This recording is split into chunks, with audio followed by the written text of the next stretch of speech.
The Disaster Artist is a movie directed by and starring James Franco about a movie called The Room, one of the best, worst movies ever made. That movie stars a man named Tommy Wiseau, who also wrote and directed the movie. Now, if you know nothing about The Room, it's a movie, as I said, that became famous for being so bad that it was actually good. Most movies that are bad you can't wait to turn off, but this one was just super engaging for the audience to watch and pick up on little things and why did they do this and why did they do that and who is this Tommy guy and why is he acting that way. So it was actually an enjoyable bad movie. The movie is based on a book of the same name, The Disaster Artist, which is written by Greg Sestero and Tom Bissell.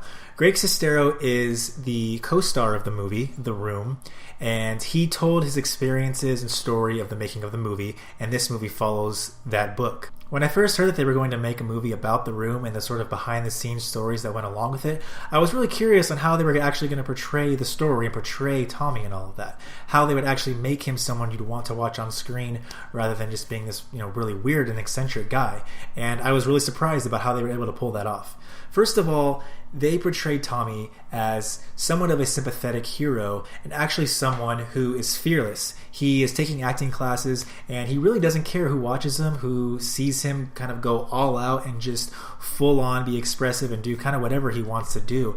And you can see how Greg actually looks up to him because Greg himself is a little more timid. He's kind of nervous and he likes acting, but he's not as full of himself or maybe, just able to get up there and really show a side of himself that he doesn't care if other people see. And Tommy is like that. Tommy epitomizes that. And so right off the bat, you already admire Tommy for the fact that he's able to do that and really not care what other people think. Now, I wasn't counting during the movie or anything, but it seemed like there was about 30 minutes before they even ever got the idea to make The Room. And this is really great because it had a lot of build-up. What you got to see was them have this dream, have them try to make it in Hollywood, and constantly be told no. Tommy is constantly told that he's a villain type, that he's kind of a side character type, and that he's not a lead. And Tommy just doesn't take that. He doesn't take no for an answer. He wants to be that character. He doesn't see himself as the way that all these Hollywood types are seeing him. And Greg is there the whole way to be supportive. He's there trying to encourage Tommy, trying to better himself. And it's this unlikely pairing that really drives the movie forward. Eventually, the movie does become about the movie The Room. Tommy finally gets the idea, if I'm just going to constantly be told no and I can't be in a movie that I want to be in, I'm just going to make that movie. And so he finally gets the idea to write The Room. From here, Tommy starts to kind of become a jerk once they actually start to make the movie. He goes from this likable guy who you're actually rooting for to kind of stick it to all these Hollywood types and make his own movie. He kind of starts to become a jerk on set. He kind of starts to get an ego. He's the one who actually has the money, which no one really knows where he gets it from. He seems to have a lot of money. And this is where you start to see things kind of unravel, and you get to see Tommy kind of show his true colors. And when he's put in this power situation, he is just berating his crew. He's putting them through terrible situations in his mind to better their performance. Someone like maybe Alfred Hitchcock or Stanley Kubrick. The problem is it's The Room, and it's not one of those movies, and it's Tommy Wiseau, and it's not one of those directors. So he's just kind of seen as this jerk at this point, and you're only really rooting for Greg. Another character in this movie is played by the actress Ari Grainer. I believe I'm pronouncing her name correctly. She's someone who I actually have the most sympathy for in this movie. Tommy eventually, like I said, kind of becomes a jerk. Greg's just kind of like your everyday guy, and you kind of want him to stick up for himself more. With Ari Grainer's character, Tommy just puts her through absolute, almost torture. Not quite torture, but she goes through a lot of crap, and at the same time, she just has this optimism about her throughout the movie, and she was actually one of my favorite characters, if not my favorite character of the whole movie. Tommy is, very interesting, and James Franco plays him great, completely commits to it, and I think that's really what makes it work.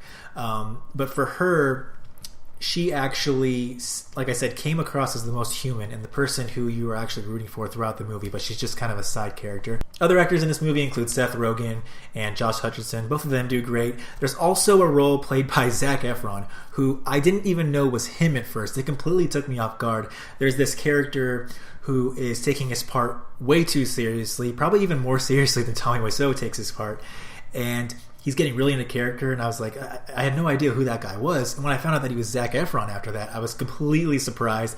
Definitely the best I've ever liked Zac Efron, and I wasn't even aware it was him. Overall, I really enjoyed the movie. Like I said, I think what really makes it work is James Franco's complete commitment to embodying Tommy Wiseau and showing warts and all, showing his dream to make it big, but also showing how he kind of became a jerk once he was put in the position to kind of tell people what to do on set.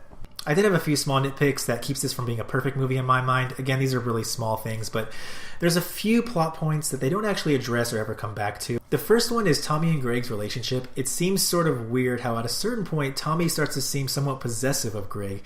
He doesn't like the fact that he has a girlfriend. He is keeping him from doing a job that he wants to do.